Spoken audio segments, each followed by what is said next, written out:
mente os fatos e, de algum modo, restabelecer o equilíbrio no meu julgamento. Eis o que se passou, e podereis julgar se as sutilezas podem produzir efeitos semelhantes aos que vou citar. Abri um baralho de cartas comprado por mim mesmo, cujo invólucro havia marcado, a fim de não poder ser trocado por outra.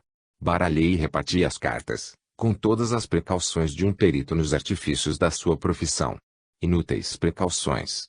Alexis venceu-me, pois, apontando para uma das cartas, que eu depusera voltada diante dele sobre a mesa, disse: "Tem-no rei, mas ainda não sabe qual é o trunfo", disse eu. "Vereis", replicou-me.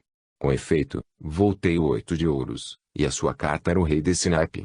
O jogo continuou de modo extraordinário, porque ele ia dizendo as cartas que eu devia jogar, apesar de tê-las eu escondido por baixo da mesa e seguras com toda a força. A cada jogada minha, apresentava a ele uma das suas cartas, sem nunca voltá-las para conhecê-las, e sempre de perfeita combinação com a minha. Voltei dessa sessão mais cheio de assombro de que já me achara e persuadido da impossibilidade de poder qualquer artimanha ou destreza produzir efeitos tão maravilhosos. Aceitai, Senhor, etc. Assinado, Robert Odin. 16 de maio de 1847. Alexis, porém, que operava maravilhas dessa ordem, frequentemente se enganava, segundo a sua própria confissão. Diz ele: a feição principal da lucidez sonambúlica é a sua variabilidade. Enquanto o prestímano ou conjurador, a todo momento e diante de qualquer auditório, pode invariavelmente ser bem-sucedido, o sonâmbulo, dotado da maravilhosa faculdade da clarividência, não conseguirá ser lúcido com todos os seus consultantes e em todos os momentos do dia, pois, sendo a faculdade da lucidez uma crise difícil e anormal, está na dependência das influências atmosféricas e de invencíveis antipatias que, opondo-se à sua produção, parecem paralisar todas as manifestações suprassensoriais.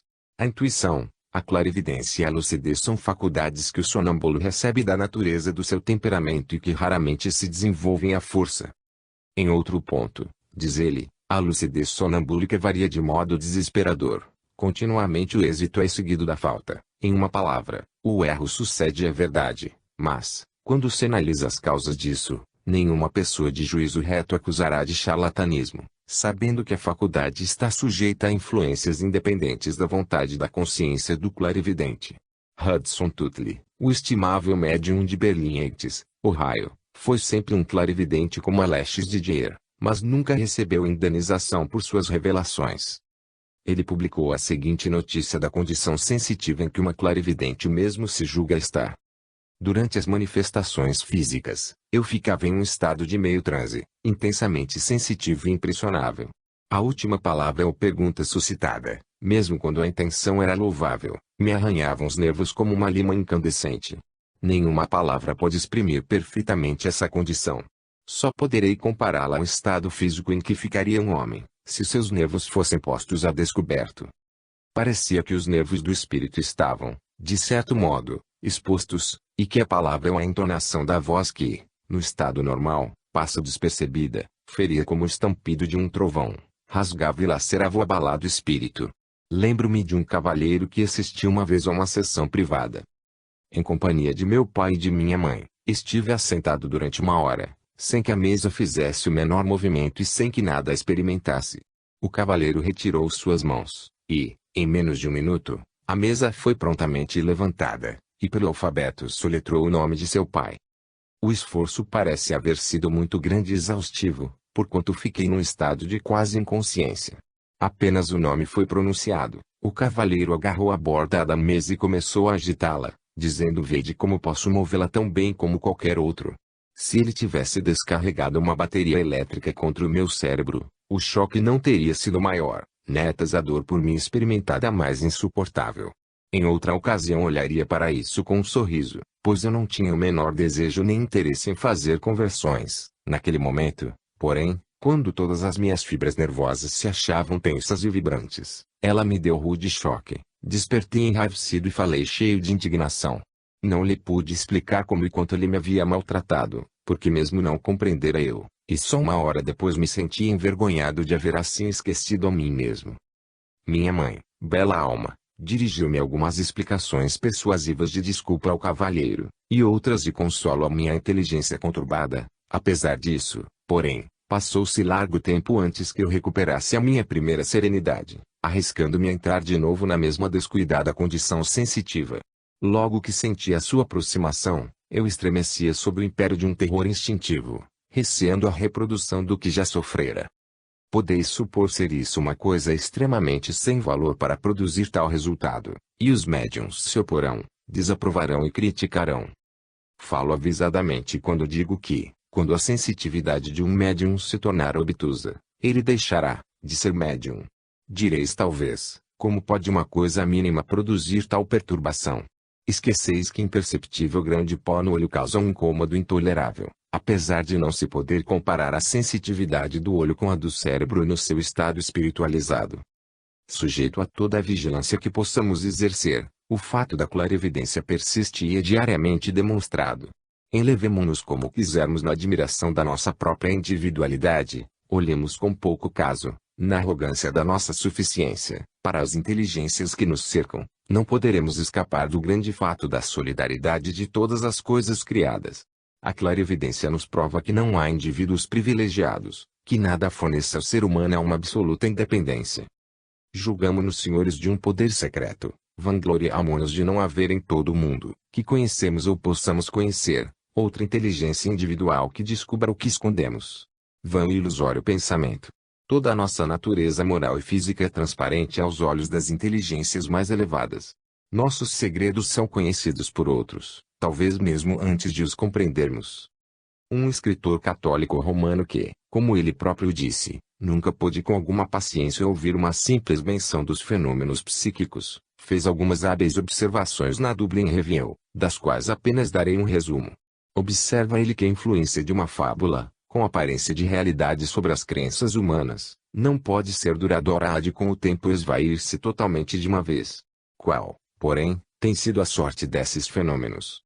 Eles foram a princípio recebidos não só com descrença, mas também com zombaria, foram rejeitados como inverídicos, não por não estarem provados, mas por não poderem sê-lo, como impossíveis, como realmente o são a simples ciência e poder humanos. O característico do tempo é certamente a incredulidade. Foi predito que antes do desaparecimento da geração que testemunhara o despontar desses fenômenos, eles seriam desprezados e esquecidos. Pois bem, correram os anos, e os homens, que a princípio com impaciência repudiavam os fenômenos, tendo sido levados a examinar o que estava fazendo tanto ruído no mundo, chegaram à convicção, por maduros, ainda que no começo prejudicados os estudes. Foi esse o caminho trilhado por muitos dos mais hábeis e ilustres homens da Europa, físicos, filósofos e teólogos, católicos, protestantes e livre-pensadores. A autoridade não é prova de opinião alguma, aí se apresenta uma questão de fatos e testemunhos dos sentidos, fatos e testemunhos repetidos um número de vezes acima de toda a estimativa, na maior parte da Europa e da América, para não falarmos da Austrália, e reproduzidos anos depois até o presente. E impossível que tantos fatos, tão grande acervo de testemunhos, sejam todos mentirosos. A acusação de ser o espiritismo uma superstição recai sobre os acusadores. E a consequência de todas as superstições. Poderá uma crença baseada em fatos absolutos e demonstráveis ter menos valor para influenciar a vida, caráter, do que os dogmas e as conjecturas? O espiritismo, diz Alfred R. Wallace, é uma ciência experimental que nos fornece a única base de uma verdadeira filosofia e de uma pura religião. Ele abole os termos sobrenaturais e milagre, ampliando a esfera da lei e do domínio da natureza, e, por esse modo, apanha e explica o que há de real nas superstições e supostos milagres de todas as idades. Um conhecimento da natureza humana, que nos faz saber depender o nosso bem-estar, na vida futura, do cultivo e desenvolvimento até o mais alto grau das faculdades intelectuais e morais dessa mesma natureza, e de nenhuma outra coisa mais, é e deve ser o natural inimigo de todas as superstições.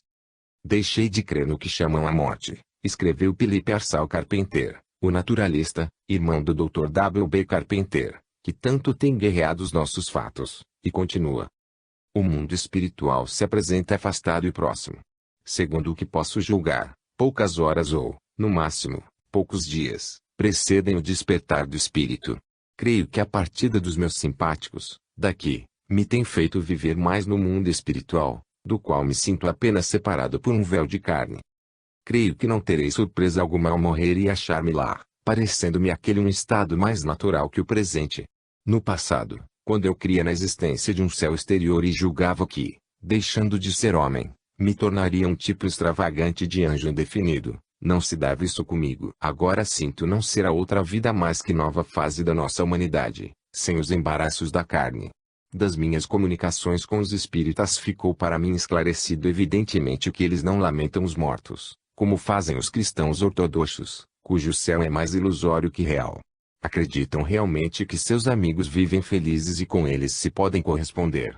Esse trabalho dividido pouco incômodo me dá. O principal serviço dos passados consiste em ensinar-nos a realidade das coisas invisíveis, e deve ser muito imperfeito, na falta de melhor, porque são somente os elementos inferiores da sua natureza que se podem comunicar com os melhores da nossa. Considerar-se, porém, os estados futuros como a continuação resoluta do presente, com a diferença única de serem mais puros e em melhor esfera, é um bem para todos e, especialmente, para aqueles que têm preparado tesouros no céu. A causa da descrença nos ensinos dos sistemas de teologia, dos credos sectários e da história, acerca da imortalidade, está na falta que a inteligência cultivada aí encontra, falta de uma base científica para uma convicção completa e vigorosa, a respeito das realidades espirituais. E ocioso dizer que os homens devem inferir, de sua própria natureza, que eles possuem almas. Prestam ainda ouvido demasiadamente pronto, neste ponto, às ousadas contraditas de um materialismo arrogante, apresentando ostentosamente as credenciais da ciência. Surgem, porém, então os fatos do espiritismo, forçando, da parte daqueles que os investigarem com justeza, a grande convicção de poder a existência espiritual ser provada objetivamente.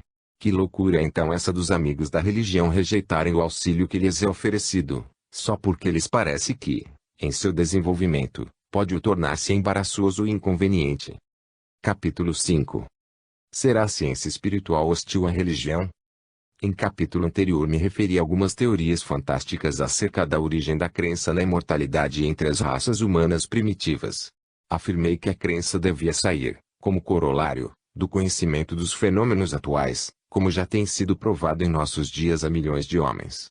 Regozijei-me vendo em um dos panfletos do meu estimado amigo, Thomas Shorter, de Londres, que as minhas convicções sobre esse ponto são sustentadas pelas deduções filosóficas de uma autoridade tão elevada, como o falecido John Stuart Mill, que sabiamente disse: o argumento da tradição ou a crença geral da raça humana, se o aceitarmos como guia para nossa própria crença, deve ser recebido por completo, e por ele somos levados à crença de que as almas dos seres humanos não somente sobrevivem ao corpo, senão também se mostram como fantasmas aos vivos, pois não achamos um povo que tenha tido uma dessas crenças sem o acompanhamento da outra.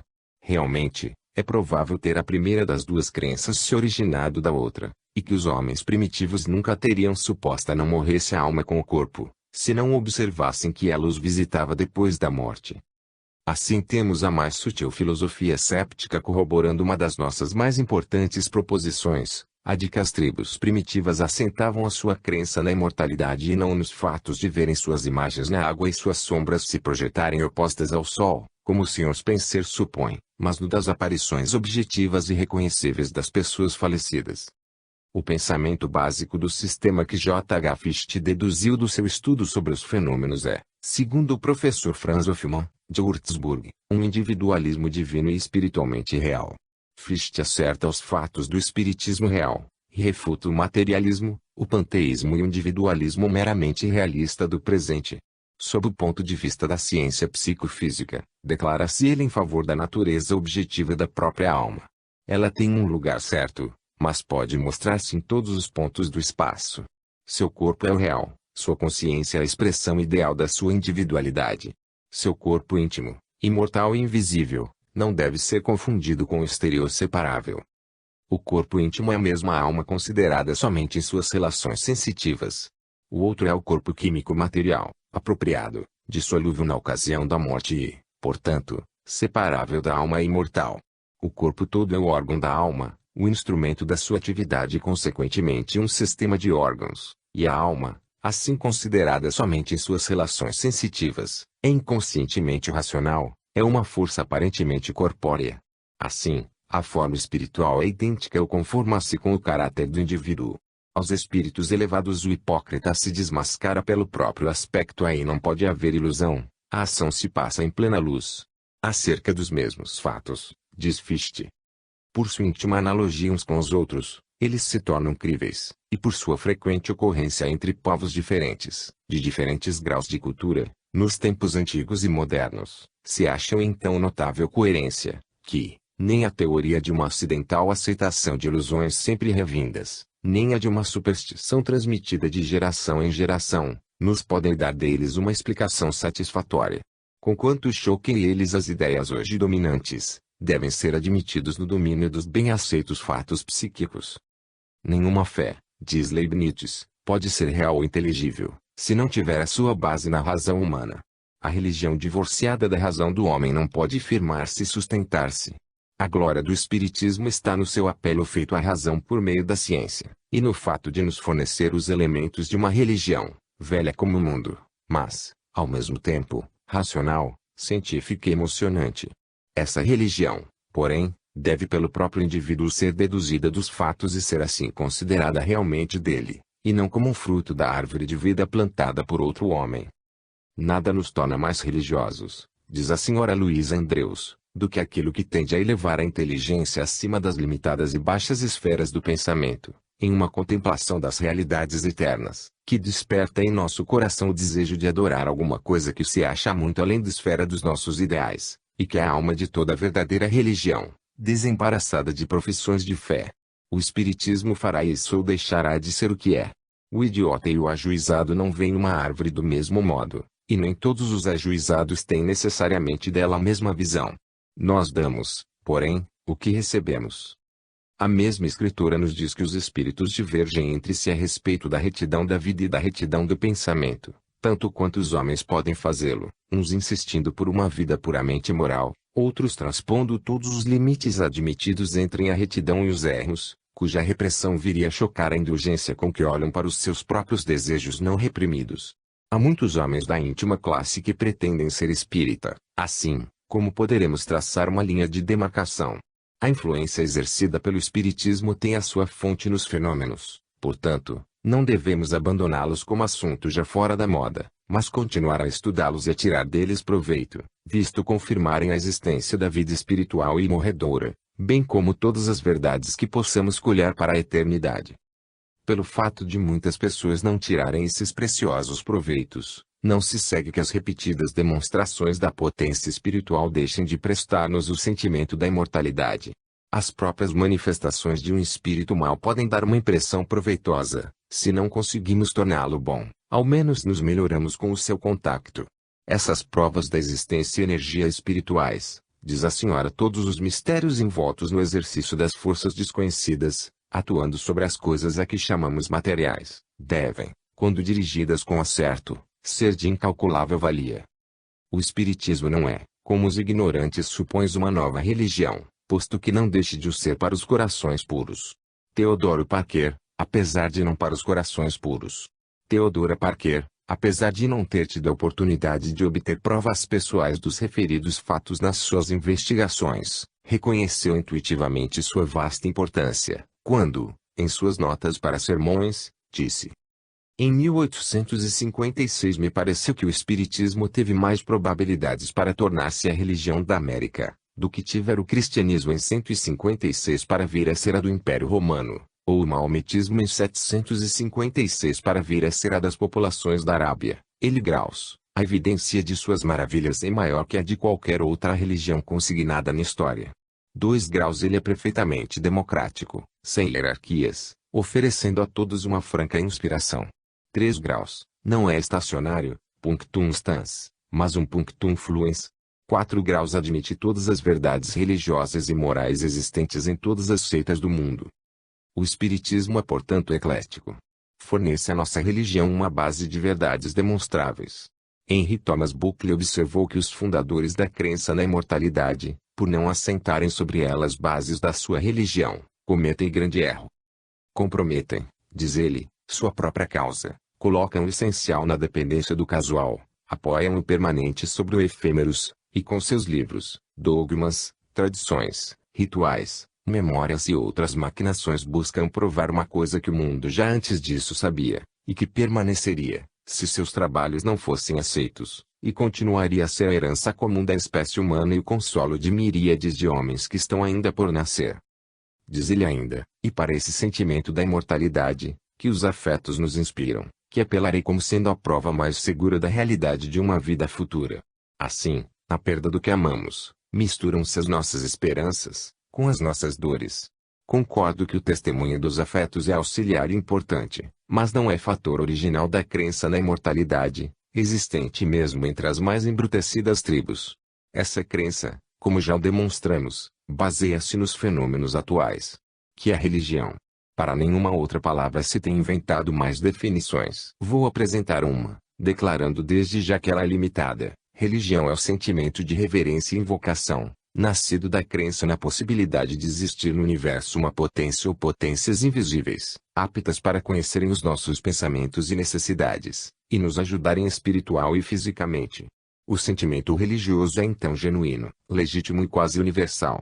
Nada perderá da sua autoridade com os ensinos darwinianos, acerca de sua genealogia, por informar-nos essa doutrina que, como os outros traços do caráter, ele é, as mais das vezes, o resultado da hereditariedade e da gradual complexidade das células cerebrais, uma simples evolução de certas experiências, temores, esperanças e imaginações cujos desenvolvimentos meramente materiais podem ser seguidos a pistas, como as faculdades físicas do homem e do irracional, até que, pela sobrevivência dos mais aptos e um progresso por longo tempo efetuado, cheguemos ao nosso estado presente. Convenho que isso assim seja, mas não posso explicar como a célula original, ou germen, possa ser dotada de tão admiráveis potencialidades, nem diminuir a legitimidade e a eficácia do sentimento religioso. Com acerto diz Coleridge, o Espiritismo satisfaz esses requisitos. Seus fatos, bem observados, nos oferecem as mais amplas deduções para uma vida digna e beneficente. Prova-nos que um exército de testemunhas observa tudo o que pensamos e fazemos, reconhece a supremacia da lei, física, moral e espiritual, não admite que as penalidades do pecado sejam dispensadas pelos sufrágios de estranhos, e ensina a não haver vantagem na delegação. Igualmente nos mostra a eficácia da prece, se bem que nos ensine serem as faculdades dos espíritos limitadas, e que a bondade divina se exerce de harmonia com as leis que temos a obrigação de estudar e obedecer. Prova que ceifaremos o que tivermos semeado, e que o homem aqui prepara a sua condição futura, pelos pensamentos, desejos e atos que lhe dirigem a vida, e é, por esse modo, ele próprio quem pune ou recompensa a si mesmo. Assim, a religião baseada nos fatos do Espiritismo não pode diferir grandemente, nos pontos essenciais, do cristianismo primitivo. Este não proveio das decisões de concílios, das interpretações dos sábios, das sentenças das maiorias, nem de nenhum dogma relativo à delegação da expiação, à trindade ou à natureza da salvação. Nasceu do conhecimento de que Jesus, a quem eles tinham conhecido e com quem haviam conversado, tinha reaparecido a certos discípulos e amigos depois do crucificamento, dando-lhes assim a certeza e a prova palpável da sua própria imortalidade e, indiretamente, da imortalidade deles. Ainda mais, em sua apresentação, visível e tangível, ele procurou dissipar os temores que na imaginação deles se associavam à manifestação de espíritos desencarnados, e partilhou da sua alimentação para mostrar-lhes que ele não era ali uma sombra do que fora antes, mas que dispunha sobre a matéria de um poder que lhe permitia recompor um simulacro de sua forma terrena e, bem assim, torná-lo invisível por um ato de sua vontade. Esse fato da reaparição do Cristo era a doutrina cardeal dos primitivos cristãos, sua fé e esperança comuns. Eles tinham, disse Thomas Shorter, uma certeza indubitável de que, assim como ele vivia, eles viveriam também. Isso lhes inspirava entusiasmo e uma coragem capaz de afrontar todos os perigos, assim como a própria morte. Foi o aparecimento do Cristo que transformou Saulo, o mau perseguidor, no apóstolo Paulo, e heresia de uma obscura seita provincial em uma crença universal. Devemos crer em um absoluto e imutável princípio de bondade, em uma divina inteligência, da qual toda a verdade axiomática a priori deve emanar para as inteligências finitas, se ligarmos a religião com a moralidade, pois, se vivêssemos à mercê do cego acaso, o que é justo hoje, seria injusto amanhã, e o cosmos não seria a morada eterna do deleite para as almas amantes da verdade e da justiça. Um espiritismo iluminado conduz, mais cedo ou mais tarde, a alma iluminada do teísmo, liberal como o sol e abrangendo tudo, como o universo. Ele, porém, não é dogmático, desde que suas deduções são as de uma alma científica. A esfera da ciência, como ela própria declara, é a dos fenômenos demonstráveis. Nada afirma, fora desses limites. Nossos irmãos saduceus, contudo, e bem assim os filósofos da ordem de Unde, não hesitam em transpor confiadamente esses limites do além como se estivessem habilitados a ensinar-nos alguma coisa acerca da existência ou inexistência de uma causa primária. Eles, porém, só o fazem atirando-se a fúteis especulações. O espiritismo difere de todos os sistemas especulativos, oferecendo-nos por bases um corpo de bem atestados fenômenos e uma eminente síntese científica, e, como toda a ciência, ele se deriva do estudo dos fenômenos, completado pelos axiomas e postulados da razão. Em suas primitivas relações o espiritismo é, então, a ciência da pneumatologia. A forma de religião, que daí pode advir, depende do caráter mental, moral e emocional do recipiente. Em sua própria estimativa, o homem pode ser um ateu, porque, como notou o bispo Butler, a nossa vida futura é tão conciliável com o sistema do ateísmo e pode ser por ele tão bem explicado, como vemos dar-se aqui na vida presente. Por isso nada é mais absurdo do que se arguir esse ensino de negar a vida futura. Contudo, conservo as minhas dúvidas sobre o poder o ateísmo medrar a atmosfera do espiritismo. Como a pneumatologia tende a ser uma ciência, o saduceísmo será afinal condenado, não sendo mais que uma questão de tempo a sua expulsão das inteligências cientificamente dirigidas. O que nos cumpre indagar não é se o espiritismo é favorável à religião, mas se é uma verdade.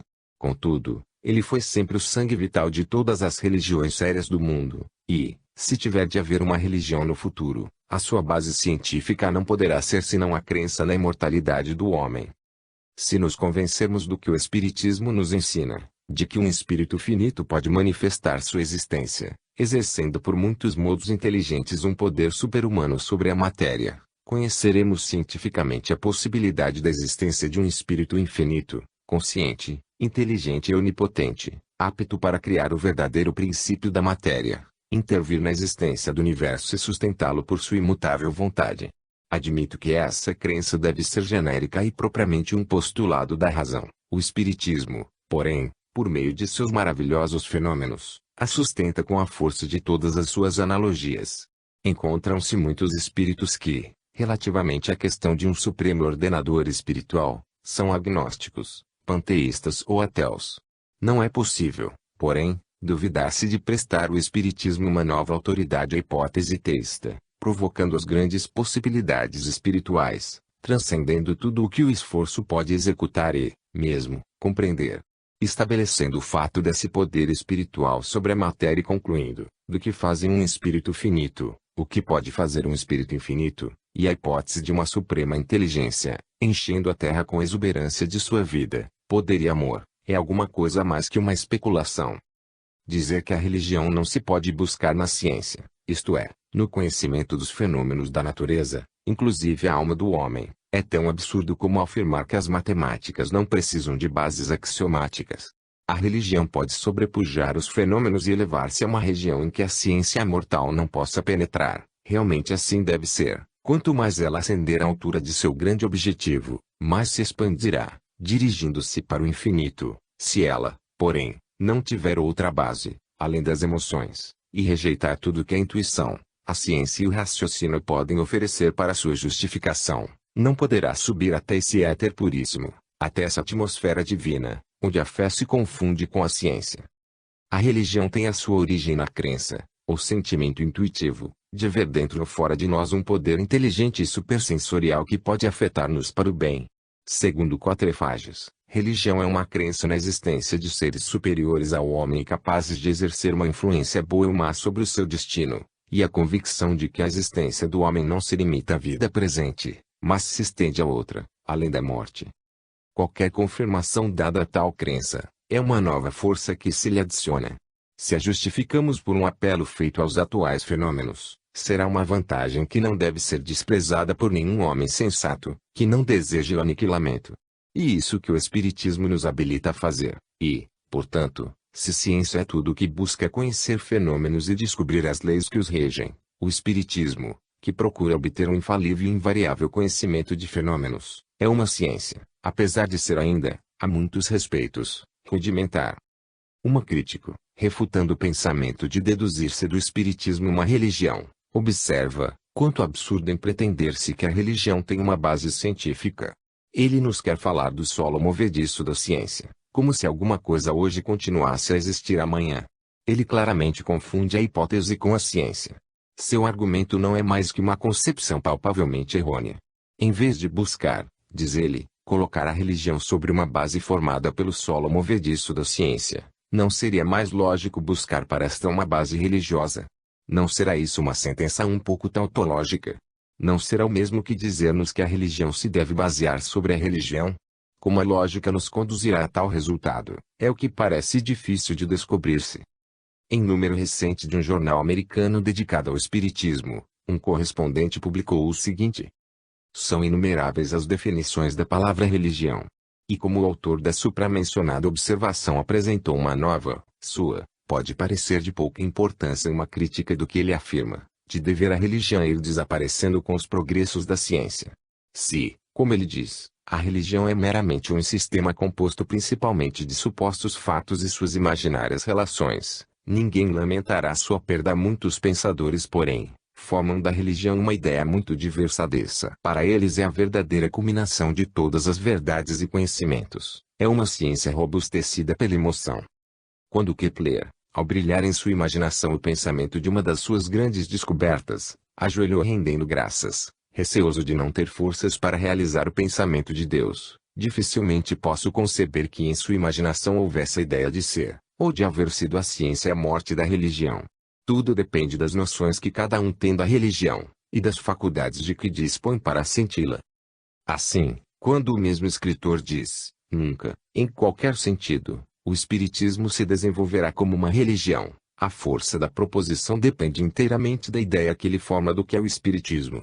As inclinações e afinidades espirituais de um homem podem levá-lo a más companhias e uma esfera de pensamentos realmente baixa, enquanto as de outrem poderão cercá-lo de influências animadoras. Dizer que o espiritismo nunca poderá em sentido algum se desenvolver como religião, equivale a dizer que o pensamento humano e angélico nunca se poderá desenvolver como religião em qualquer sentido. Não há força científica nessa afirmação, é puro dogmatismo, não merecedor de respeito científico. Um homem poderá descobrir em certos fatos relações muito diversas das que são sugeridas a outros. O pensamento que forçou um Kepler a ajoelhar-se, podia nada ter de fecundo e sugestivo para um Gradgrind ou um Haeckel. Em espiritismo, nós somente recolhemos o que nos fornecem a visão e a faculdade de julgar. Para aqueles que realmente conhecem os fenômenos, ele já é tanto uma ciência, como é a astronomia e a química. Longe de tender a ciência a matar a religião, é uma realidade, como o disseram Newton, Kepler, Copérnico e Franklin, que a religião cresce, quando a inteligência progride em ciência positiva. Poderemos supor que, com os desenvolvimentos da fisiologia, da antropologia, das leis do parentesco, da hereditariedade e da embriologia, as afeições naturais da raça humana tenham morrido. Contudo, essa proposição pode ser tão filosófica quanto a noção de que uma religião define e morre, quando se torna mais científica. A religião simples e pura não é filha da ignorância e da superstição. Quanto mais conhecemos e sentimos, mais nos tornamos real e puramente religiosos. Desde os dias de Copérnico, a ciência tem nos revelado as novas maravilhas e dilatado as nossas concepções sobre o inescrutável poder que vive em todas as vidas. Poderá o crescimento do espiritismo científico levar-nos, mais que o de suas irmãs, as ciências, a um sentimento de respeito e adoração menos vigoroso em relação ao Ser Supremo, cujos pensamentos são a nossa disciplina aqui, como foram para Kepler, uma ocupação nossa em toda a eternidade. Não temamos que o homem, adiantando-se no conhecimento dos fatos de natureza universal, se torne menos religioso, amoroso, reverente e investigador. Toda a história, e todas as biografias humanas provam o contrário. Se esse conhecimento em pequena dele intoxica o cérebro, bebida em largos tragos desembriaga. Foram os filósofos de segunda mão, que, parcialmente elucidados e confundindo a ciência em estado de hipótese com a ciência em estado de fato, acharam essa desarmonia entre a ciência e a religião e imaginaram que esta seria compelida a ceder o lugar àquela. Todas as religiões têm tido por base uma certa forma de espírito.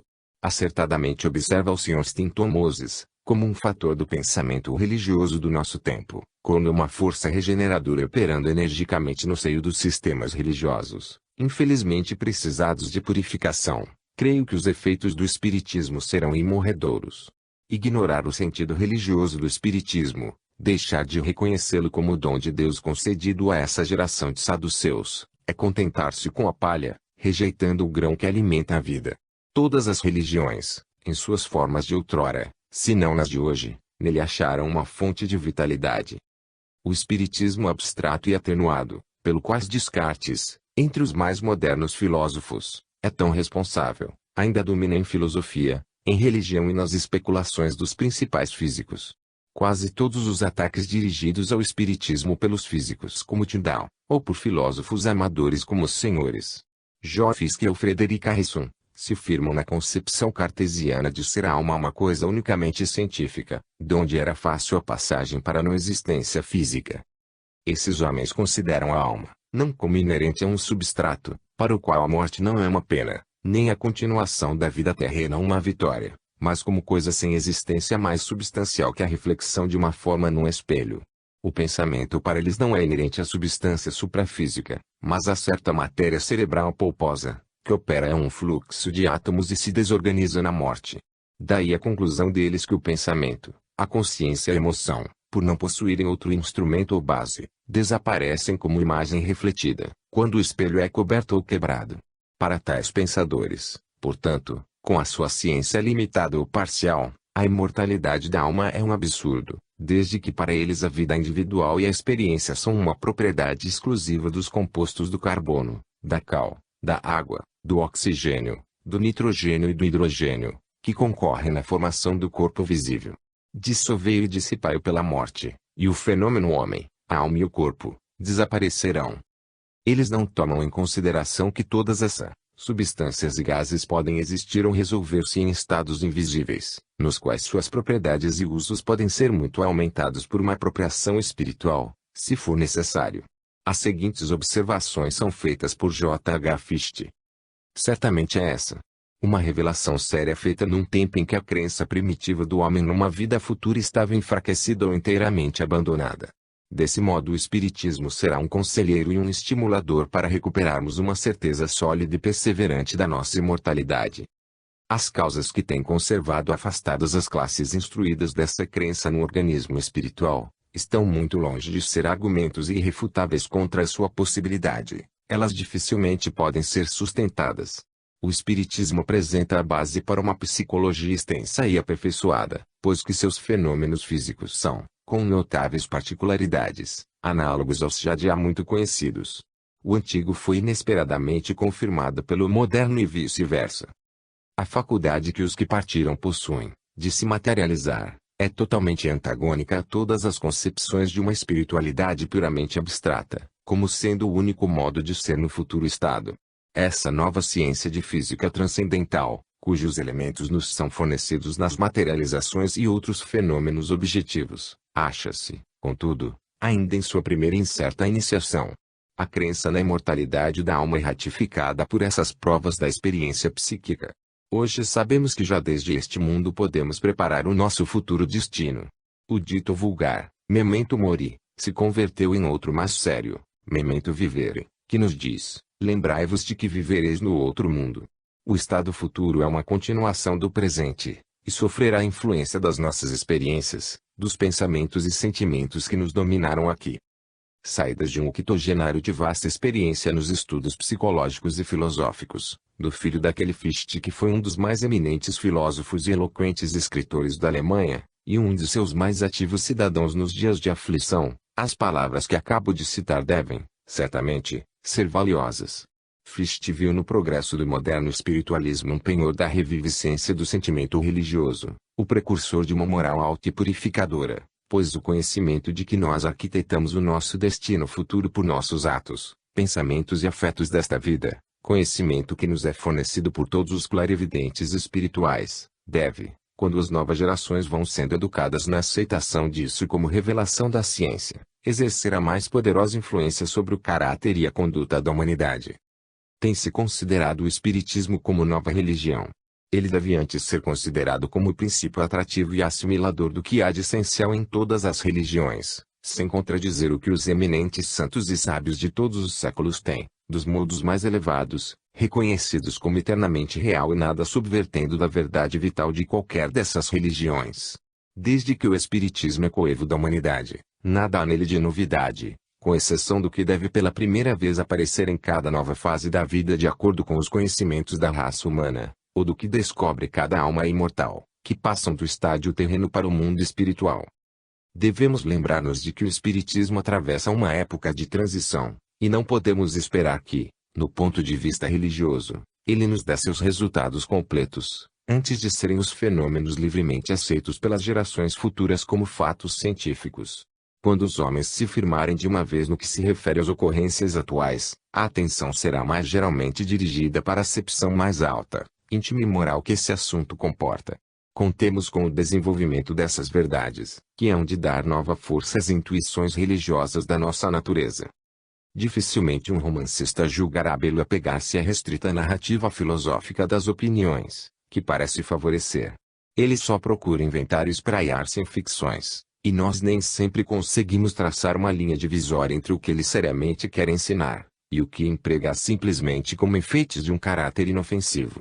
O exagero dos aplausos que os laudatores Librorum Novorum, hostis ao Espiritismo, têm tributado à obra um Discovery de Contri, do Sr. Wells, considerando-a como uma análise completa e indispensável do movimento que está revolucionando a mentalidade humana, relativamente à vida futura, me induz a exibir os motivos da minha discordância. A crermos nesses panegiristas cuja reputação de habilidade literária é, sem dúvida, justa, ele amolda suas conclusões às palavras do reformado espiritualista, Boynton, apresentando-o como fazendo a declaração de que o espiritismo é um materialismo mais grosseiro, do que aquele que ele nega, um materialismo que aceita e afirma, apelando, como provas, para fenômenos puramente físicos, que ele é tão completamente ímpio como o próprio ateísmo, e que nenhum homem pode aceitá-lo pelo que dele diz um outro homem, uma vez que ainda não foi manifestada a sua veracidade, tornando melhor a vida dos homens. Nem por um momento quero supor que essa senil e insólita objurgatória feita ao Espiritismo, por um velho visionário, se conforme com as opiniões reais do Sr. Wells.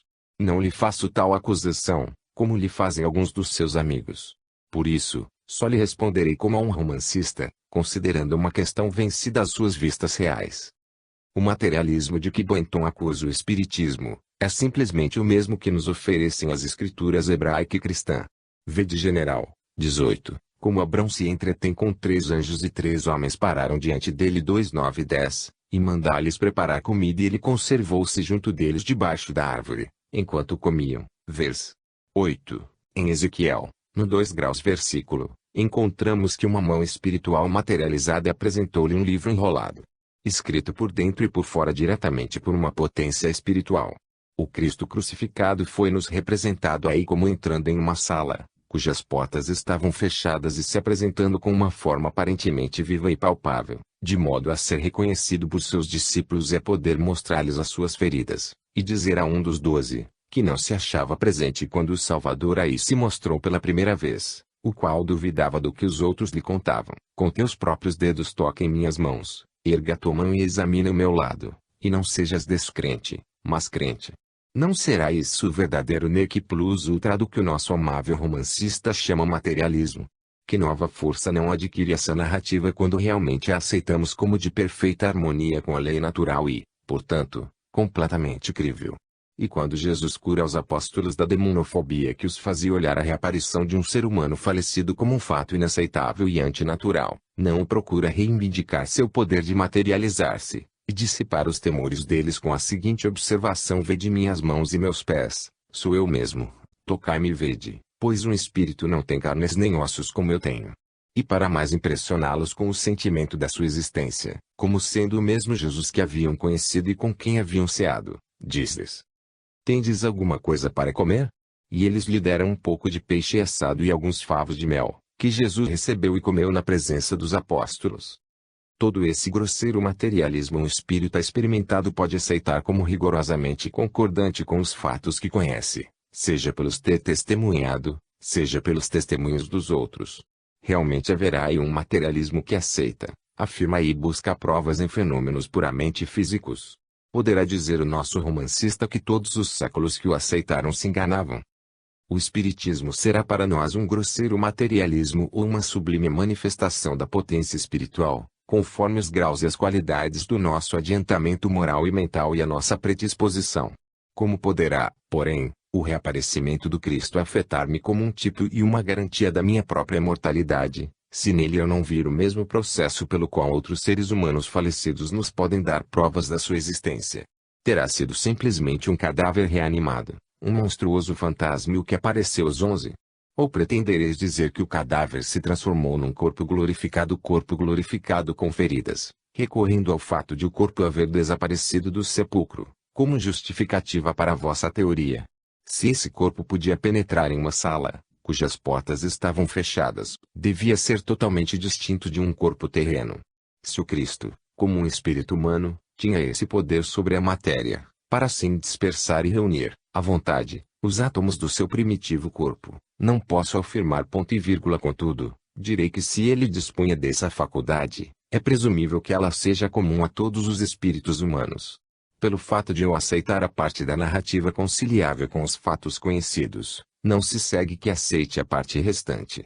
Porém, não encontro na escritura cristã nenhuma passagem que justifique a interpretação de haver sido o corpo rematerializado do Cristo uma reconstrução operada com as mesmas partículas materiais que haviam formado o seu organismo físico, o mesmo cadáver que ele deixara sobre a cruz, assim reanimado ou glorificado, de modo a ser libertado das obstruções materiais.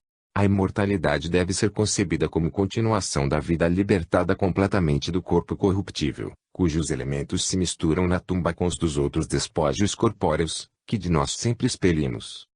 Se o espírito dispõe de uma faculdade transcendente, que o habilita a criar, independentemente de sua própria forma, um simulacro animado de seu corpo terreno, ou se o corpo espiritual atrai a si mesmo, das esferas atômicas dos mortais e da atmosfera, as ínfimas partículas que, pela condensação, são levadas a assimilar-se a uma substância material, ou ainda se ambos os modos de apresentação podem ser empregados, são questões que, talvez, só possam ser resolvidas em nossas experiências post-mortem. Levando seus leitores a concluir que o espiritismo não tem, além das físicas, outras provas a que recorrer, o nosso romancista se mostrou demasiadamente expedito em fazer acusações. Que é clarividência? Que é a previsão? Que é o uso das línguas que o médium desconhece? Que são as evidências intelectuais, demasiado várias para serem resumidas? Que são as reminiscências, mostrando-nos que as afeições terrenas transportadas para o mundo invisível, em vez de se paralisarem, se tornam mais profundas?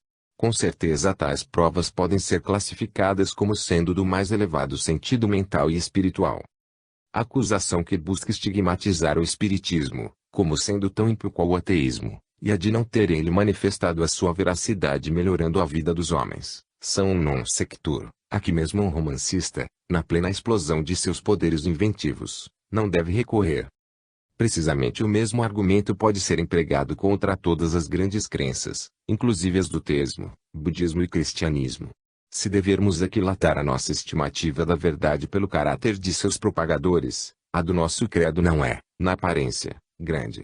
O romancista faz que a sua personagem espírita, Bointon, nos expõe a sua crença, porque lera, num velho panfleto, haver vivido outrora uma jovem, em cuja presença se davam alguns modestos fenômenos mediúnicos, aos quais o investigador atribuiu uma causa natural, mas ele achou que, isolando os pés do leito da jovem, pois os fatos se produziam principalmente durante o seu sono, tudo se podia explicar. Ela estava simplesmente sobrecarregada de eletricidade. E esta explicação que o romancista nos dá de toda a matéria. Uma sobrecarga de eletricidade. Essa teoria está rejeitada, desde 1850, pelas experiências do Dr. Ari e outros, e a sua evocação nos últimos dias, para satisfazer as exigências de uma obra de imaginação, não merecia mencionada, senão pelo fato do estratagema ter dela lançado a mão, como se essa conjectura não fosse improcedente. A eletricidade não tem sido de proveito algum na explicação dos fenômenos mediúnicos. Ela foi empregada por Crookas, MSR, e C.F. Valley, MSR, para verificação da realidade das manifestações de figuras em casa do Sr. Luxmory, Londres, pela primeira vez em março de 1874. Eles se serviram de uma bateria galvânica e de um aparelho do cabo elétrico submarino, tão delicado que o mais simples movimento do médium não deixaria de ser logo indicado, de modo a ser-lhe impossível desempenhar o papel de espírito sem romper o circuito e ser logo desmascarado. A tentativa, feita pelo romancista, de ressuscitar a defunta hipótese do isolamento só pode iludir os ignorantes. Entre as objeções que ele faz ao espiritismo pela boca do seu Boynton, acha-se esta: ele nada nos oferece mais que o fato infecundo da continuação da vida.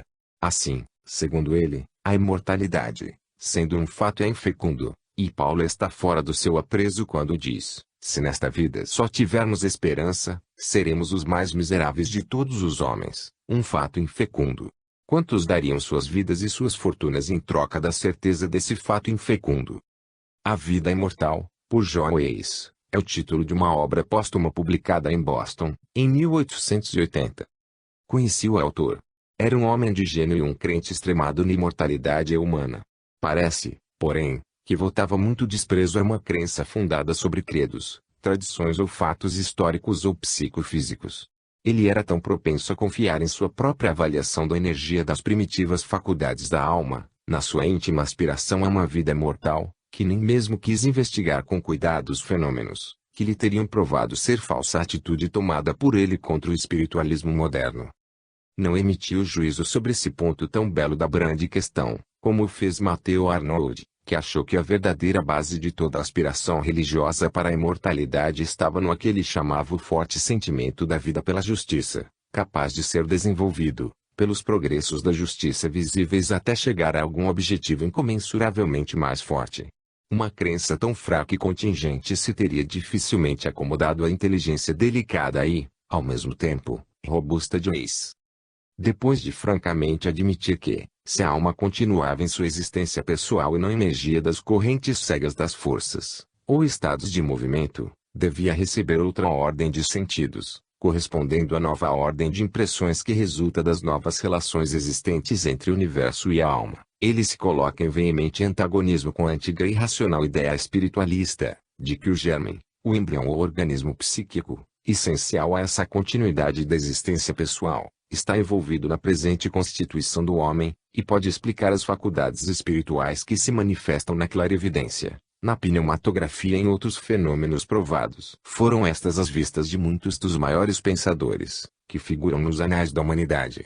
Os professores Stewart e Tait, de Edimburgo, na sua obra, Se Universe, trabalho completamente científico em seu plano, diz que foi somente dentro dos últimos 30 ou 40 anos que gradualmente foi despontando nas ideias dos homens científicos a convicção de haver alguma coisa fora da matéria, ou estofo material, no universo físico, que tem, pelo menos, tanto direito quanto a matéria a ser reconhecida como uma realidade objetiva, apesar, é certo, de menos diretamente manifesta aos nossos sentidos do que esta, mas também no caso de ser reconhecida. A descoberta de Crookes, do estado supergasoso da matéria, no completo vácuo, já foi por mim mencionada em outro ponto desta obra.